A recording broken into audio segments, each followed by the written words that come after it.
Добър ден, почитувани! Вие сте селектор на македонската репрезентация в шах на слепи лица. Денес се наоѓаме на светско првенство на шах на слепи лица во Охрид, па биве прашиле неколку прашања. Дали сте задоволни од настапот на нашите репрезентативци во првите два надпревари? Како за почеток? Така, со оглед на тоа што првото коло со Индија пропуштивме нерешен резултат, имавме 2-2, но се дешава да некои погрешат во последните секунди. Така да мечот го загубивме со 2,5.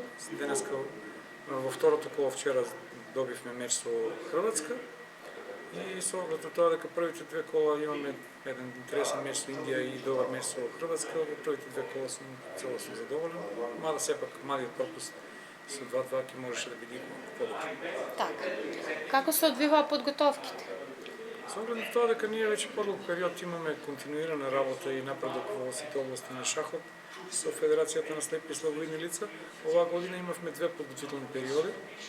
Едниот камп беше во Неготино, а другиот беше во Берово.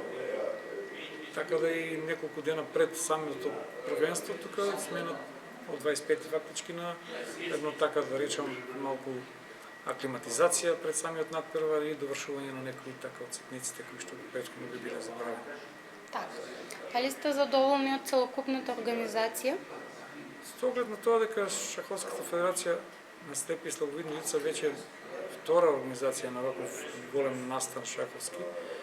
2017 имавме исто така тука Олимпијада во Охрид, исто овој хотел. Значи, чим ги добиваат овие организации, значи сите оние од ИПСА се задоволни од самите, од големото гостоприемство на хотелот, на условите кои што ги нуди овој контекст тука. Мислам дека и понатаму може да се надеваме на добивање на организација на вакви високи надпревари. Така. Какви се вашите очекувања за првенството и кои репрезентации сметате дека не се најголема конкуренција на? Се надевам дека нашата репрезентација со коло ќе влегува во 100 подобра форма, бидејќи денеска во трето коло добивме еден тежок меч со со Италија, така да во наредните кола утре играме со Израел, мислам дека ќе извојуваме и тука победа.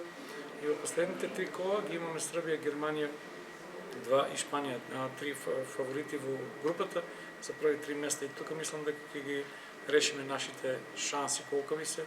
Во овие 3 меча ќе се реши кој на кое место ќе заврши.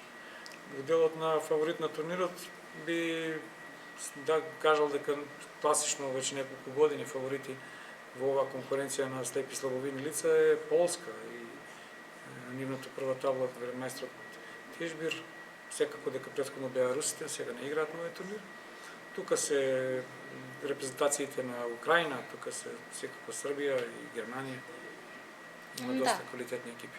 Ви благодарам.